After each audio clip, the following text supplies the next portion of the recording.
Hello बच्चों, ज्ञान की नगरी काशी से मेड जी ट्यूटोरियल्स का प्रणाम। मैं अभिषेक मौर्य लेके चलता हूं आपको केमिस्ट्री की दुनिया में, जहां आप बन सकते हैं भविष्य के इंजीनियर्स, डॉक्टर्स। तो आइए चलते हैं some basic concept of chemistry के आगे वाले पोर्शन पे, जिसको हम लोगों ने पढ़ा था कि मैटर क्या होते हैं, केमिस्ट्री क्या होता है, उसके कितने ब्रांचेज होते हैं, उसके फिजिकल प्रॉपर्टी क्या होती है, केमिकल प्रॉपर्टीज़ क्या होती है, मैटर्स के कितने पार्ट्स होते हैं, उनको फर्दर कितने पार्ट्स में डिवाइड किया गया है, कैसे कैसे उसकी स्टडी करते हैं साइंटिस्ट, उस चीज़ों को हम लोगों ने पढ़ा है। तो अब जो फिजिकल क्वांटिटीज़ होती हैं, फिजिकल प्रॉपर्टीज़ होती हैं, उसको मेज़र करने के लिए कुछ फिजिकल क्वांटिटीज़ को मेज़र करने के लिए कुछ यूनिट्स होती हैं, जो कि अगर हम आपसे बात करें फिजिकल यूनिट के बारे में, तो पहले के ज़माने में जब होते थे, जब साइंटिस्ट इतने एडवांस टेक्नोलॉजी का यूज़ नहीं करते थे, तो पहले कॉमन ट्रेड के लिए हुआ या कॉमन किसी भी चीज़ को मेज़र करने के लिए अलग अलग चीज़ों का यूज किया जाता था। जैसे फॉर एग्जांपल, अगर किसी डिस्टेंस को मेज़र करने के लिए उस समय पे क्या इक्विपमेंट्स थे, तो उस समय पे ज़्यादातर लोग अपने बॉडी साइड्स, बॉडी के किसी भी पार्ट को यूज करके, जैसे कि पैर का कभी कभी यूज किया जाता था कि पैर के एक एड़ी से अंगूठा को चिपका के नापा जाता था। हाथ को, जैसे हाथ है, इससे कि इस जगह से इस जगह पे कितना डिस्टेंस है या इस जगह पे कितना डिस्टेंस है, ऐसे नापा जाता कि एक हमारे कॉमन लैंग्वेज में यहाँ इसको बिस्ता बोलते थे, लेकिन इंग्लिश में कुछ और बोलते हैं। और हाथ का यूज ही होता था कि हाथ कितने, एक हाथ, दो हाथ, चार हाथ हैं। और ऐसे ही सिमिलरली मास को मेज़र करने के लिए किसी ग्रेन को कह सकते हैं या किसी पत्थर के टुकड़े को स्टैंडर्ड मान के मापा जाता था। तो अलग अलग टेरिटरी में, अलग अलग कंट्री में अलग अलग चीज़ें चलती थी। लेकिन इस चीज़ को देखा गया कि ट्रेड करने में या कई चीज़ों में धीरे धीरे धोखाधड़ी भी होती थी, और प्लस कहीं कुछ ज़्यादा होता था तो कहीं कम होता था किसी भी क्वांटिटी का अमाउंट। तो इस चीज़ को स्टैंडर्डाइज करने के लिए धीरे धीरे रिवोल्यूशन शुरू होने लगा। तो पहले क्या होती थी कि पहले लोग ऐसे कॉमन चीज़ें यूज करते थे, फिर धीरे धीरे लोगों ने सोचा कि नेचुरल चीज़ों से हम लोग कंपेयर करें, ताकि कि नेचुरल चीज़ें बदलेंगी नहीं बहुत जल्दी। तो इस वजह से हर जगह ट्रेड करना आसान होने लगा। तो जैसे कि नेचुरल चीज़ों में हम जैसे कि हम बताना चाह रहे हैं कि दो टाइप के सिस्टम पहले थे, एक इंग्लिश सिस्टम, एक मेट्रिक सिस्टम। तो मेट्रिक सिस्टम जो पेरिस से ओरिजिनेट हुआ है, जो कि डेसिमल सिस्टम, डेसिमल पॉइंट को यूज करके वो लोग एक्सप्लेन करने की कोशिश की है। तो इस चीज़ को मेजरली अडॉप्ट किया गया। तो उसी में से पेरिस में ही एक रिवॉल्यूशन हुआ था कि 1 किलो का 1 लीटर वाटर के वेट के बराबर 1 किलो माना जाए, ताकि ये 1 लीटर वाटर हर जगह 1 किलो के बराबर हो। तो ऐसे धीरे धीरे चीज़ों को स्टैंडर्डाइज करने की कोशिश किया गया। लेकिन फिर इसका भी कई जगह पे धीरे धीरे दुरुपयोग होने लगा। ये तो मान लीजिए मास के लिए ठीक है, फिर दूसरी चीज़ों में फिर इशू आने लगा। तो धीरे धीरे साइंटिस्ट समझे और ये ऐसा यूनिट बनाने की कोशिश की कि जिसको रिवर्सिबल हो, कि मतलब कभी वो खो जाए या कहीं चीज़ें गुम हो जाए तो उसको फिर से रिप्रोड्यूस किया जा सके, कि एक स्टैंडर्ड चीज़ों से उसको बनाया जा सके जो कि कम या ज़्यादा ना हो, एकदम एक्यूरेट आए। तो उन सब चीज़ों को हम लोग यहाँ पढ़ने की कोशिश करेंगे। तो इसीलिए इस चीज़ों को देखते हुए फंडामेंटल यूनिट्स का यूज हुआ कि सब्सटेंस के अमाउंट को, सब्सटेंस के किसी भी स्थिति को नापने के लिए, मापने के लिए चीज़ों को यूज होता था। अब सिंपल चीज़ है कि छोटी सी बात यह है कि अब एक तरह से कहें कि जो प्रॉपर्टी होती है कि कोई, मान लो अच्छा यूनिट किसे कहेंगे। क्वेश्चन तो यही आता है ना कि सर अगर मान लीजिए इतनी चीज़ें थी हिस्ट्री में, तो इस चीज़ों को हटाने के लिए अच्छा यूनिट क्या होना चाहिए। तो अच्छा यूनिट होने के लिए कि क्या हो कि कोई ऐसा चीज़ हो कि हर जगह अवेलेबल हो। मतलब ऐसा चीज़ हो कि मान लीजिए इंडिया में है तो इंडिया में भी वो चीज़ रिप्रोड्यूस किया जा सके, अगर फ्रांस में है तो फ्रांस में भी किया जा सके। तो हर जगह अगर अपनी चीज़ों को चेक किया जा सकता है, तो ऐसा यूनिट होना चाहिए कि हर जगह अवेलेबल हो, एवरीवेयर, यूनिवर्सली एक्सेप्टेड हो। यूनिवर्सली एक्सेप्टेड हो कि मतलब अगर मान लीजिए ये चीज़ 1 किलो ये पेन है, अगर मान लीजिए 100 ग्राम का है ये पेन, तो यही पेन अमेरिका में भी 100 ग्राम का ही होना चाहिए। तो अगर यहाँ मेजर करें या अमेरिका मेजर करें, हर जगह इक्वल अमाउंट होना चाहिए, तो वो हर जगह एक्सेप्टेड होगा।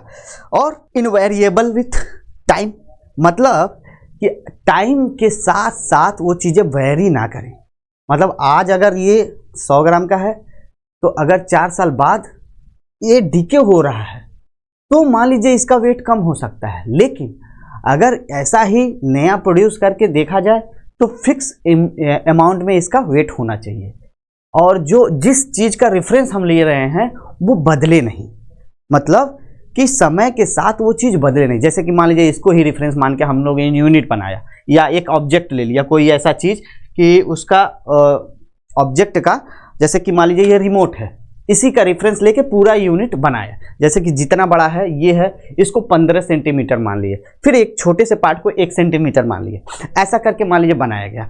फिर धीरे धीरे क्या होगा कि जब हम उसको यूज करेंगे तो धीरे धीरे घिसेगा, रब होगा, धीरे धीरे और क्या होगा कि इसके जो साइड पार्ट्स हैं धीरे धीरे क्या होंगे और छोटा होते जाएंगे, या धीरे धीरे उनकी शेप और साइज में चेंजेस होने लगेंगे। अब बहुत टाइम बाद ये धीरे धीरे डीके होने लगेगा, डिकम्पोज भी होने लगेगा, कभी टूट भी सकता है। फिर ये चीज़ अगर मान लीजिए कभी गायब हो गया, फिर क्या करेंगे? फिर अपने लोग मनमानी करने लगेंगे वैसे ही। तो इन सब चीज़ों को देखते हुए टाइम के साथ वेरिएबल ना हो ऐसी चीज़ों का यूज किया जाए, जैसे कि जो नेचुरल चीज़ें हों। आगे इसके लिए फर्दर हम एक स्लाइड बनाए हैं, उसमें पूरा डिटेल डिस्कशन है विथ डेफिनेशन एंड एग्जांपल्स। और तीसरी चीज़ क्या है कि रिप्रोड्यूस हो, कि कभी अगर कोई चीज़ गायब, जैसे इसका बात कर रहे हैं, कोई लेके भाग गया, चुरा लिया, या कहीं खो गया, टूट गया, तो ऐसी चीज़ों को फिर से रिप्रोड्यूस कर लिया जाए, ऐसी हम लोगों की यूनिट होनी चाहिए। ठीक, अब दूसरी चीज़, अब इसमें आते हैं, सिंपल चीज़ देखते हैं कि इसका डिफिनीशन क्या है कि what are the fundamental units. पहला क्वेश्चन तो यही बनता है कि फंडामेंटल यूनिट्स क्या है। तो फंडामेंटल यूनिट्स जो है वो क्या है कि fundamental units are the basic units of measurement, basic unit of measurement from which all other units are derived.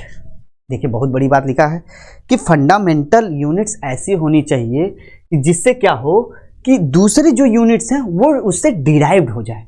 जैसे कि अब मान लीजिए यहाँ से आपको घर जाना है, या घर से कोचिंग आना है, या घर से स्कूल जाना है, तो आपको कौन सी यूनिट की ज़रूरत पड़ेगी डिस्टेंस मेजर करने के लिए? ऑब्वियस सी बात है, मीटर या किलोमीटर में कह लेंगे, वो तो एक्सटेंडेड वर्जन है उसका कि हाँ एक यूनिट है, उसका बड़े चीज़ का कुछ और नाम दे दिए, छोटे चीज़ का कुछ और नाम दे दिए। ठीक, तो ऐसे ही एक यूनिट का यूज हुआ। ठीक, अगर मान लीजिए आप पैदल आ रहे हैं, तो अब अगर मान लीजिए आप साइकिल से आ रहे हैं, या बाइक से आ रहे हैं, कार से आ रहे हैं, हम आपसे पूछ लें कि अच्छा बताइए आप कितने स्पीड से आए हैं, तो स्पीड का यूनिट या तो मीटर या तो सेकंड, दोनों का मिक्स करेंगे तभी तो होगा। एक चीज से तो नहीं बता सकते, क्योंकि मीटर पर सेकंड में उसका यूनिट होता है। तो इसलिए हम लोग फंडामेंटल यूनिट्स क्या है, मीटर है और सेकंड है, दोनों को मिक्स करके हम लोग एक नया यूनिट प्रोड्यूस किए, जिसको उसी को ही क्या बोलते हैं, डिराइव्ड यूनिट बोलते हैं। ठीक, क्लियर है? ठीक, अब उसके बाद इन अदर वर्ड में लिखा है कि इन अदर वर्ड की दूसरे शब्दों में इसको क्या कह सकते हैं, तो fundamental units are the basic and independent units that can not be broken down further. मतलब इसको फिर से छोटे पार्ट में नहीं तोड़ा जा सकता। ठीक, जैसे मान लीजिए फोर्स का क्या होता है फॉर्मूला, m इंटू ए। अब जैसे m इंटू ए है तो इसका एक सिंपल यूनिट होता है क्या, न्यूटन। लेकिन न्यूटन को भी ऐसे इसके जो मास का होता है केजी, मास का यूनिट होता है केजी, और एक्सेलरेशन क्या होता है, मीटर पर सेकेंड स्क्वायर, मीटर पर सेकेंड स्क्वायर। तो ये देखिए फंडामेंटल यूनिट्स ये हो गया, फंडामेंटल यूनिट ये हुआ, और फंडामेंटल यूनिट ये हुआ। इन तीनों को मिला के फिर क्या बना, शायद एक कलर से दिख नहीं रहा होगा। इन तीनों के मिला के जैसे लिखे थे F इक्वल टू MA, इसका होता है न्यूटन। अब इसका बेस फंडामेंटल यूनिट से कैसे बना, तो मास का होता है kg, आप लोग जानते हैं, और एक्सेलरेशन का होता है मीटर पर सेकेंड स्क्वायर। ठीक, तो ये देखिए, ये फंडामेंटल यूनिट हुआ, ये भी फंडामेंटल यूनिट हुआ, ये भी फंडामेंटल। इन सब यूनिट को मिला के एक नया यूनिट बनाया है न्यूटन। ठीक, जो होता है फोर्स का।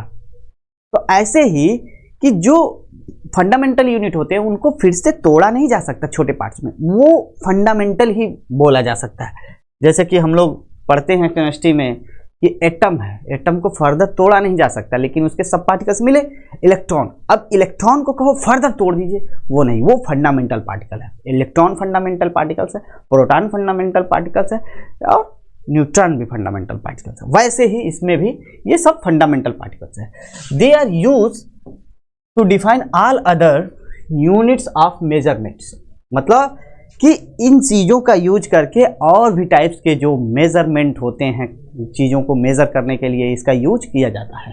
ठीक, the major basic physical quantities like length, mass, time, temperature, electric current, amount of substance, luminous intensity. तो इन सब चीज़ों का, ये जो बेसिक चीज़ें होती हैं, ऐसी चीज़ों को मेजर करने के लिए हम लोग फंडामेंटल यूनिट्स का यूज करते हैं। फिर फर्दर इन लोगों को मिला के हम लोग आगे की जो डिराइव्ड यूनिट होती हैं उनको मेजर करते हैं। अब एसआई पार्ट जो ये होता है, they are part of the SI system, international system of units. ये सातों इंटरनेशनल सिस्टम ऑफ यूनिट के अंतर्गत आते हैं, जिनको हम लोग एक्सेप्ट किए हैं यूनिवर्सली। इस वजह से हम लोगों का जो ट्रेड होता है और भी चीज़ें हैं, साइंटिफिक कैलकुलेशन हो रहे हैं, वो सब चीज़ों को हम लोग अच्छे से देखते हैं। ठीक, और फिर क्या है, अब देखिए लेंथ के लिए एग्जाम्पल के तौर पे हमने कुछ फिगर, पिक्टोरियल इंफॉर्मेशन दिए हैं ताकि आप समझ पाएँ कि किसका क्या मतलब है। लेंथ मीटर, ये मास किलोग्राम, मास टाइम, टाइम के लिए घड़ी, टेम्परेचर ये आपका आ गया, थर्मामीटर टाइप का है कुछ ऐसा, मतलब फील होना चाहिए कि ऐसा चीज़ें होती हैं। Electric current, ampere, amount of substance mole में, फिर लुमिनस इंटेंसिटी, कैंडेला, ब्राइटनेस वगैरह चीज़ों को नापने के लिए ये यूज किया जाता है। फिर ऐसे उसके इक्विपमेंट्स हैं, ये मीटर का है, सेकेंड का है, किलोग्राम का है, एम्पियर है, और केल्विन, मोल, मोल का ये दिखा दिया है थोड़ा सा कि कैसे होते हैं, उनके पार्टिकल्स होते हैं मोल में, उनको देखा जाता है। कैंडेला को ये ब्राइटनेस होता है, उसको कंज्यूम करके एक ऑपरेटस टाइप का होता है, उसको यूज किया जाता है। ठीक, अब इसके बाद आते हैं, इसके थोड़ा सा और डीप डाइव करते हैं कि इसके और बेसिक डिफिनीशन उसके क्या हैं, और उसमें क्या क्या चीज़ें हैं जो पहले थी और क्या आज हैं, उस चीज़ों में बदलाव क्या हुआ है, उन चीज़ों को और देखते हैं, डाइव करते हैं, डीप डाइव करते हैं। जैसे कि पहला क्या है हमारा, पहला हमारा इसमें है, पहला किसके बारे में है, लेंथ। लेंथ का क्या होता है, फंडामेंटल यूनिट मीटर जो कि दिया है, रिप्रेजेंट करते हैं एम से, ठीक, स्मॉल एम से। अब इसमें क्या है, हिस्ट्री में क्या हुआ था, peoples are use body based units, foot, पैर का हम बताए हैं कि क्या है, एड़ी से लेके अंगूठे तक, ये पूरा एक डिस्टेंस उसको बोलते थे कि कितने पैर है, कितना है, एक तरह से बड़े बड़े कूद के, एक डेग बोलते हैं हमारे गांव में, डेग कितना है, हाथ से नापते हैं तो बिस्ता है, इससे नापते हैं तो 1 हाथ, 2 हाथ, 4 हाथ, ऐसे। अब पता नहीं आप लोगों में कुछ अलग यूज होता होगा, लेकिन जनरली अभी तो हम चीज़ों को देखते हैं कि छोटे छोटे बच्चे जब खेलते हैं तो कंचे खेलते हैं तो वहाँ हाथ से नापते हैं, कोई लाइनिंग खींचते हैं तो हाथ से या पैर से कूद के नाप लेते हैं, और रस्सी लेके या तो नाप लेते हैं कि उसका कोई फिक्स वो नहीं रहता है, लेकिन रस्सी के एक पार्ट को पकड़ते हैं, दूसरे पार्ट को पकड़ते हैं, फिर ले जाते हैं कि हाँ इतना ही बड़ा है, इतना चीज़ है, यहाँ से यहाँ तक था, अब कितना मीटर है वो नहीं जान रहा है, लेकिन हाँ यहाँ इतना बड़ा है अंदाज़ा, फिर उसी को ले जाते हैं दूसरे जगह से नापते हैं, हाँ इतना बड़ा है। तो ऐसे चीज़ों को मेज़र किया जा रहा था पहले टाइम में, लेकिन ये पता नहीं था कि कितना है वो, लेकिन हम लोग अपना खुद का ही यूनिट बनाते थे अपने हिसाब से।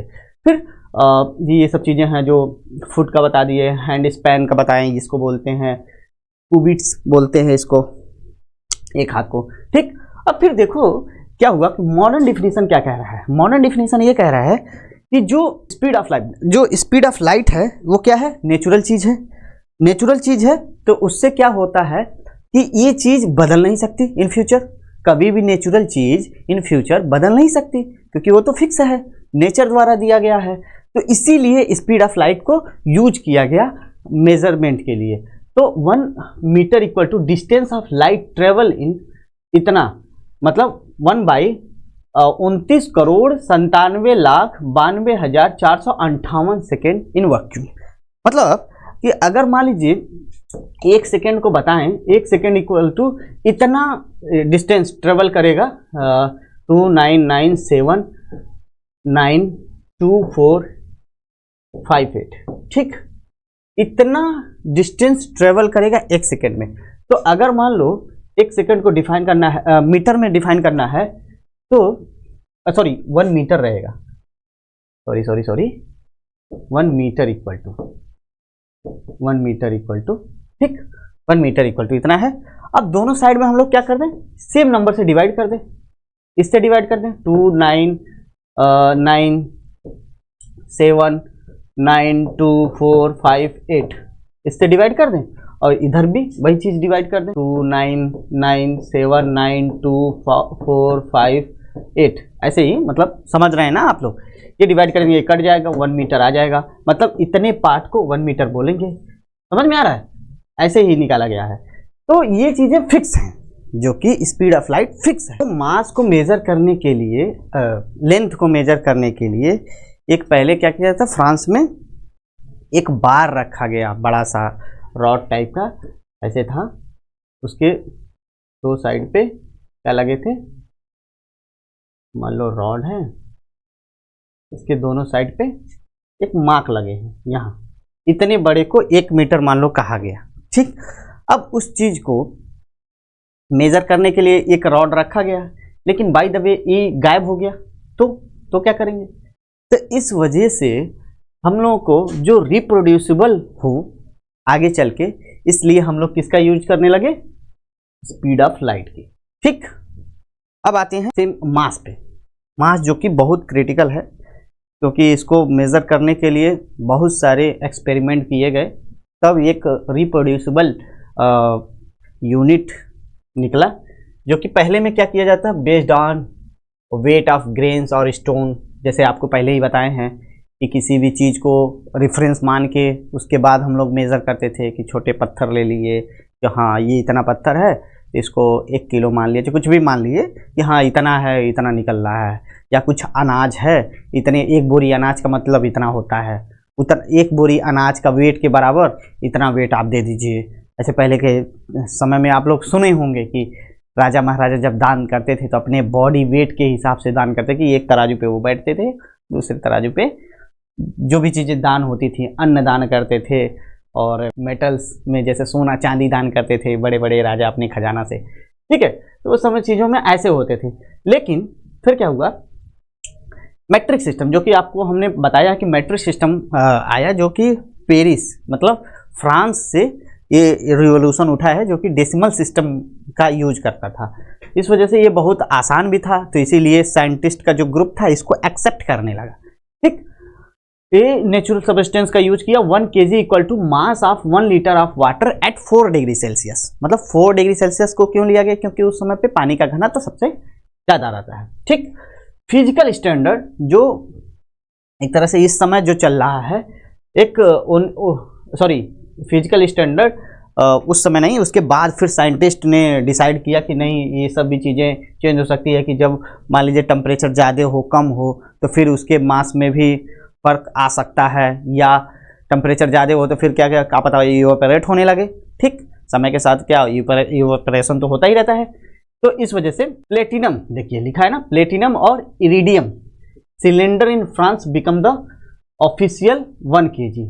फिर फ्रांस में इस प्लेटिनम और इरिडियम के धातु को रखा गया एक जगह पे, टाइट बॉटल में रखा गया कि हवा ना जा पाए, और इसलिए इस मेटल को लिया गया, प्लेटिनम और इरिडियम को, क्योंकि ये बहुत कम रिएक्टिव, बहुत रेजिस्ट होता है, और ये रिएक्टिविटी इसकी बहुत कम होती है, और सबसे बड़ी बात कि इसको बहुत ज़्यादा समय तक ये रह सकता है। माइक्रो पार्टिकल से रिएक्शन तो करेगा ही, छोटा ही रिएक्शन होगा लेकिन होने लगेगा। छोटा रिएक्शन होते होते ये चीज़ें में भी दिक्कत आ सकती थी कि उसके मास में ज़्यादा या कम हो जाए।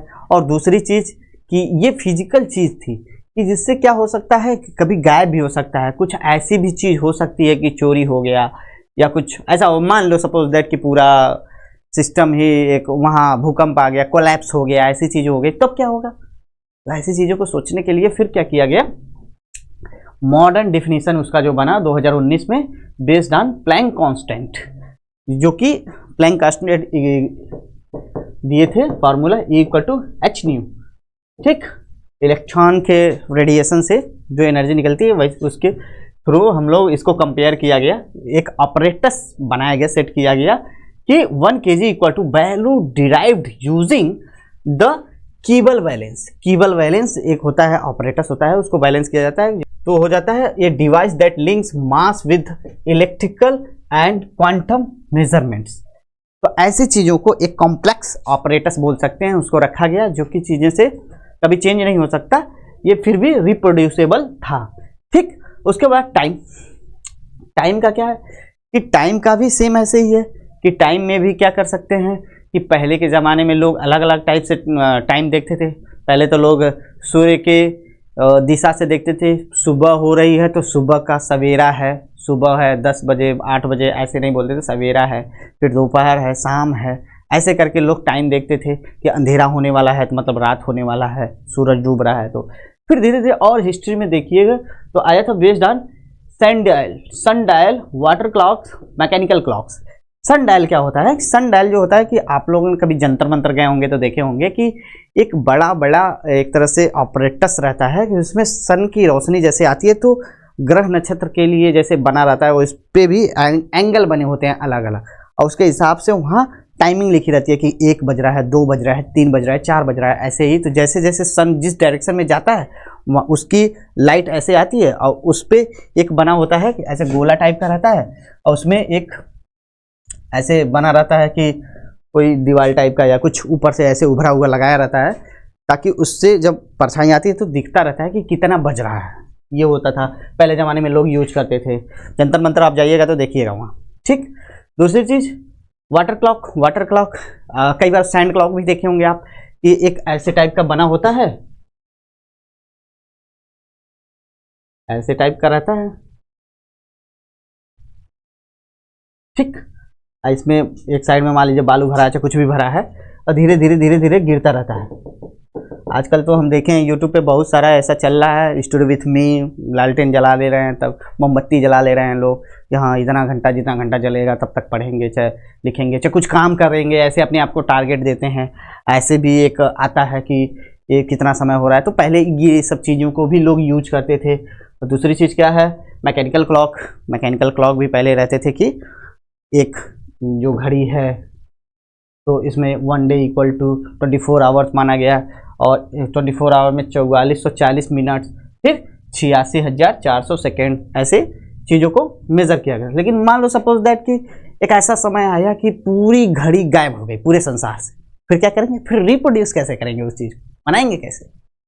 तो उसके लिए क्या हो, मॉडर्न डिफिनीशन 1967 में आया। इसके लिए 1 second = the duration of 9192631770 vibration of caesium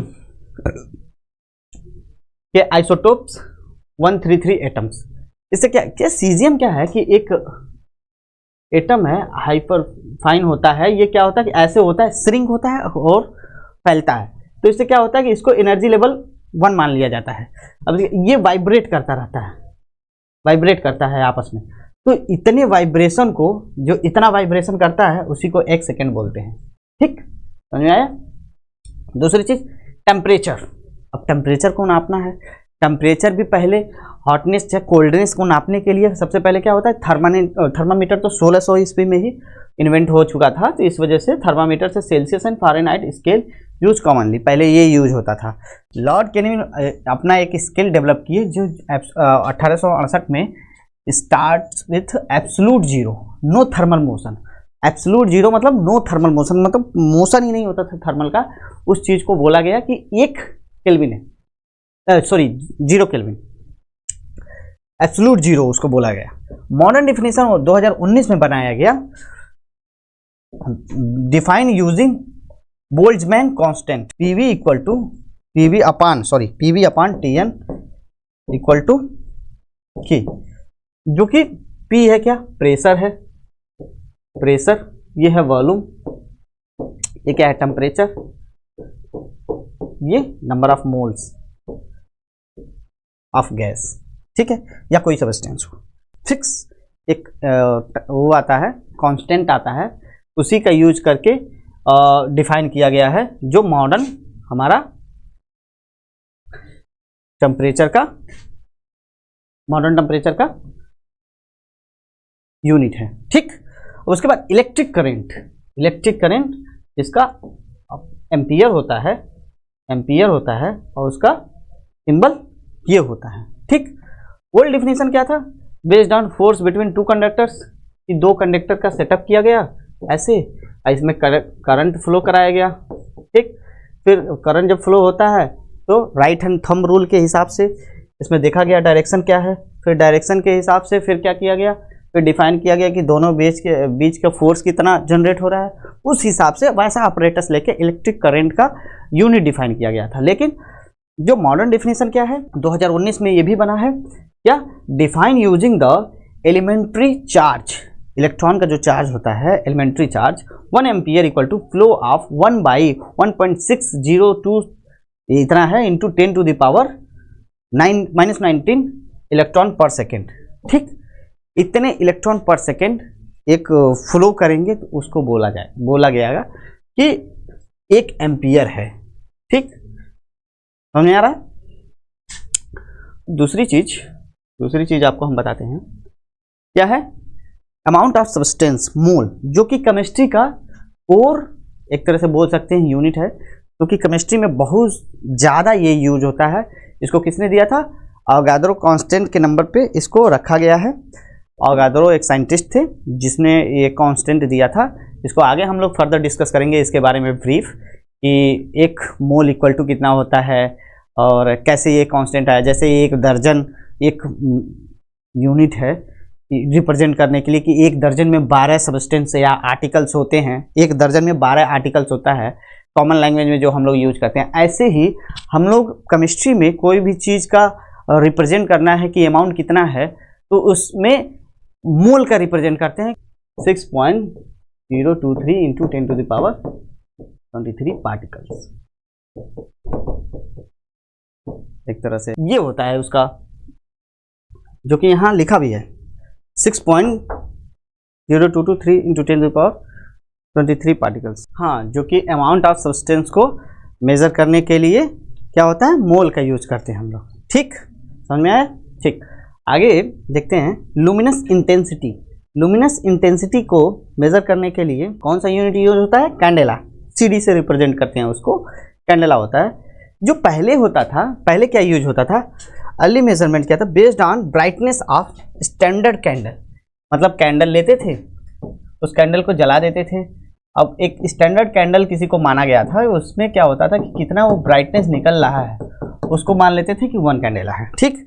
उसके बाद फिर मॉडर्न डेफिनेशन क्या किया गया कि 1 candela luminous intensity in given direction of light with a frequency of 540 into 10 to the power 12 hertz and radiation intensity of 1/683 watt per square radian. Variables चीज़ों का use किया गया है ताकि कि इन फ्यूचर इसमें चेंज ना हो पाए लुमिनस इंटेंसिटी को नापने के लिए। लुमिनस इंटेंसिटी जनरली कि क्या होता है कि कोई भी, जैसे कि ये लाइट आ रही है, ऊपर से आ रही है, बगल से आ रही है, इधर से आ रही है, वो कितना ब्राइट है या कितना मतलब कम ब्राइट है, उस चीज़ को इंटेंसिटी, लुमिनस इंटेंसिटी एक तरह से कह सकते हैं कि ब्राइटनेस और डार्कनेस को मेजर करने के लिए यूज होता है, ठीक।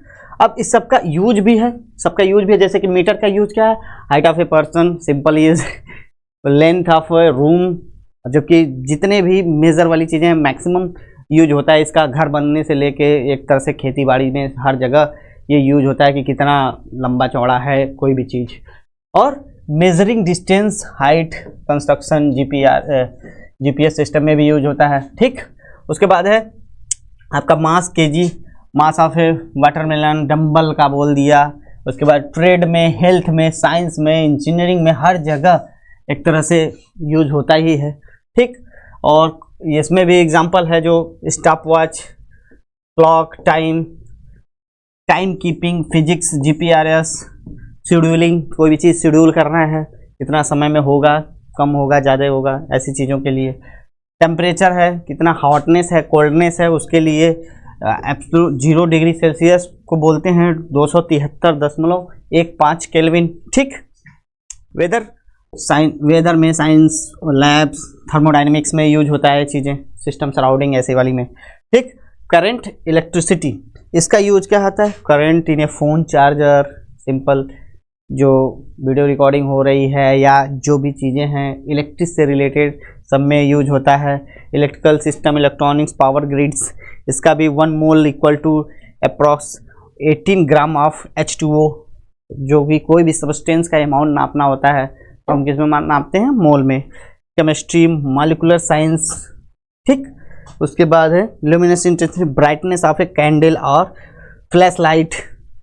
ठीक, lighting, display, touch, humans vision, research, photography, ये सब चीज़ों में यूज होता है लुमिनस इंटेंसिटी का। ठीक, अब आगे आते हैं, आगे के स्लाइड में देखें क्या है कि आगे हमारा है जो, हाँ, अब मान लीजिए यूनिट तो बना दिए सब जगह, उसको मैनेज कौन करेगा, उसको कैसे स्टैंडर्ड रखेंगे?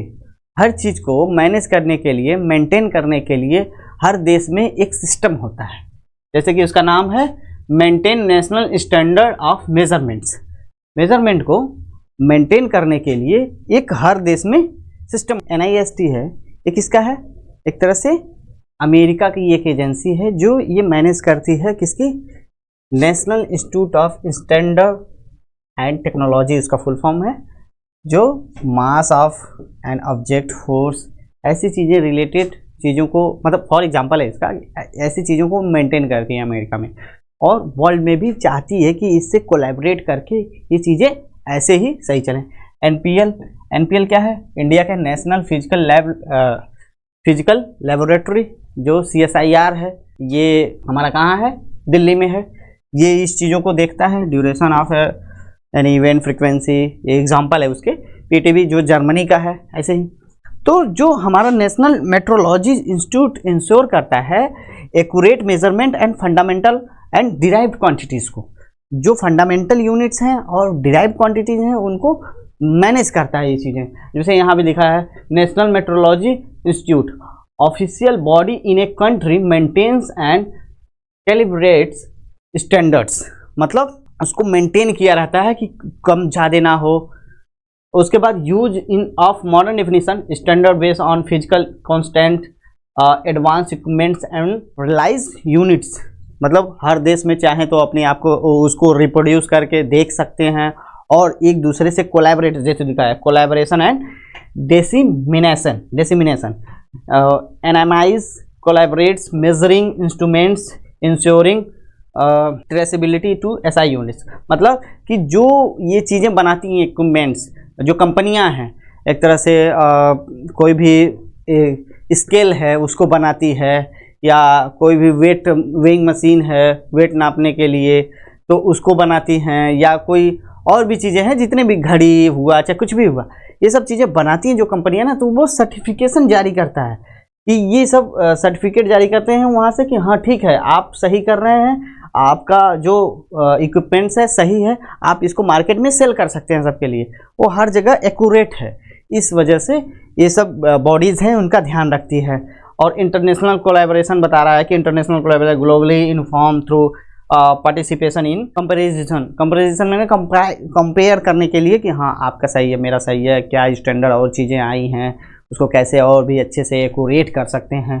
ठीक, ये सब चीज़ों को देखा जाता है, ये सब बॉडीज़ मेंटेन करती हैं उन सब चीज़ों को। ठीक, उसके बाद आते हैं हम लोग नेक्स्ट स्लाइड में, जो कि क्या है कि SI यूनिट के SI यूनिट तो हो गया, लेकिन अगर मान लीजिए कोई बड़ी क्वांटिटीज़ है या बहुत छोटी क्वांटिटीज़ है, उसको रिप्रेजेंट करने के लिए उतने मीटर थोड़ी लिखेंगे। अगर मान लीजिए 1 करोड़ मीटर लिखना है हमको, तो उसको कैसे लिखेंगे? एक, उसके बाद कई जीरो, उसके बाद फिर 1 करोड़ इतना जीरो और उसके बाद लिखेंगे? नहीं।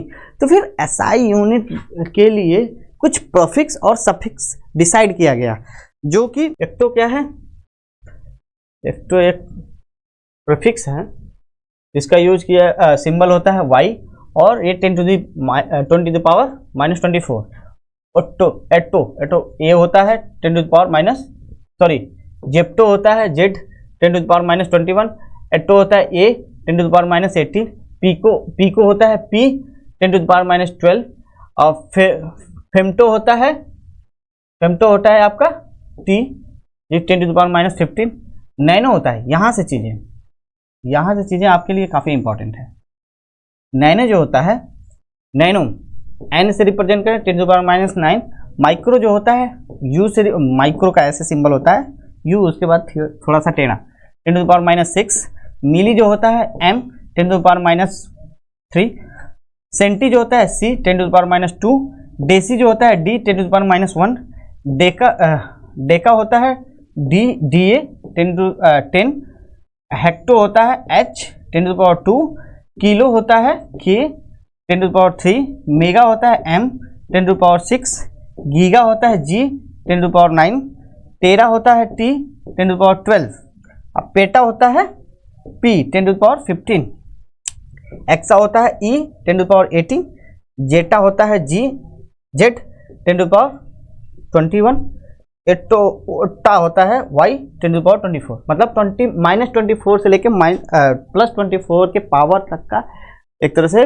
डिफिनेशन दिया गया। और भी आगे होते हैं जो कि हम यहाँ फर्दर डिस्क्राइब नहीं करें क्योंकि वो अपने ज़्यादा यूज की नहीं है। यहाँ से पीको से कह सकते हैं, पीको से लेके और पेटा तक, शायद पेटा तक कह सकते हैं कि हमारा यूज का है। बाकी सब यूज होते हैं, लेकिन कॉमनली यूज हमारे इसको फिर हटाते हैं हम लोग, नेक्स्ट स्लाइड पे आते हैं कि मेजरेबल क्वांटिटीज ऑफ मैटर।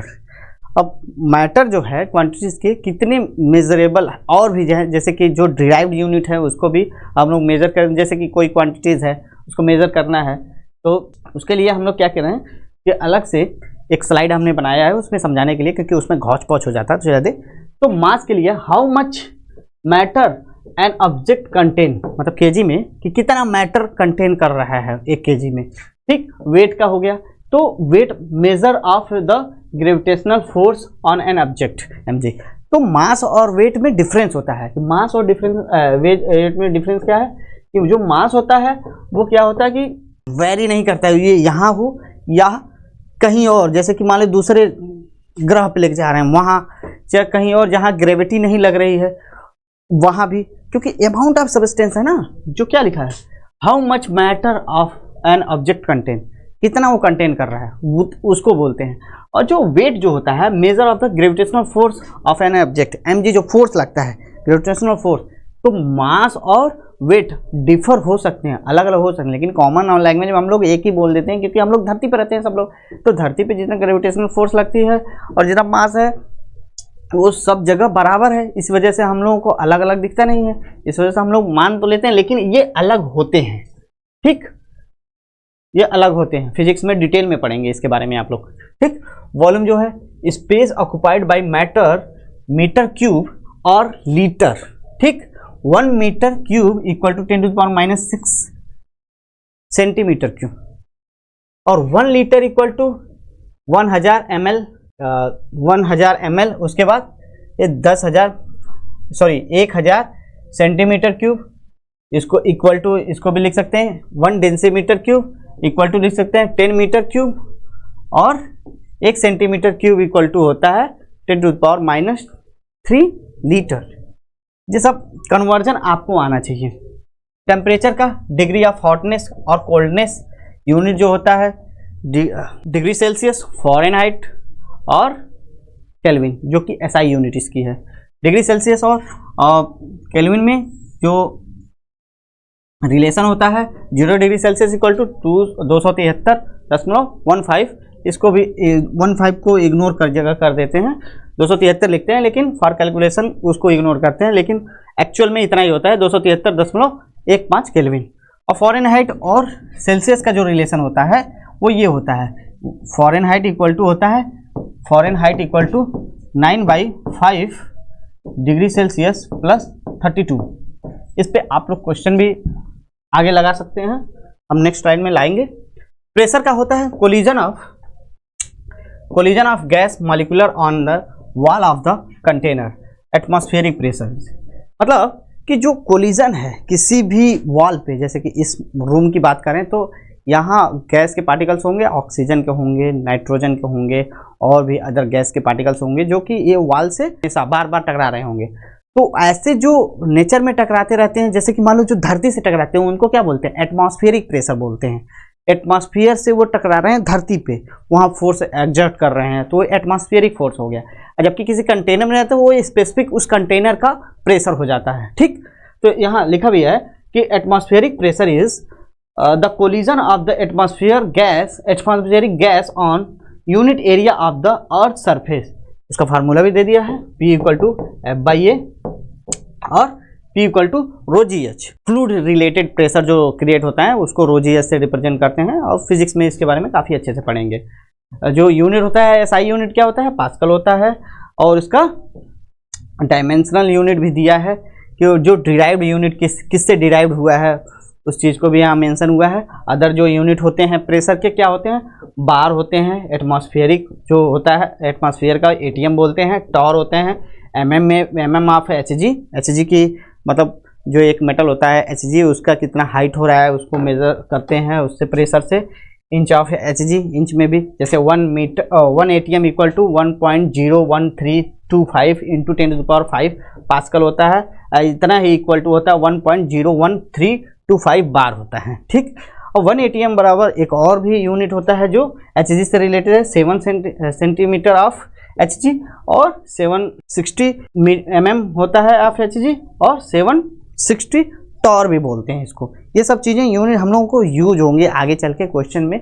अगर मान लीजिए हम लोग थर्मोडायनेमिक्स में जा रहे हैं, उसका प्रेशर से रिलेटेड, स्टेट ऑफ मैटर और गैसियस स्टेट, ये सब में यूज होंगे। डेंसिटी का क्या, it's amount of mass per unit volume, D equal to m/v होता है, ठीक, जिसका यूनिट हो जाता है kg/m³, ठीक।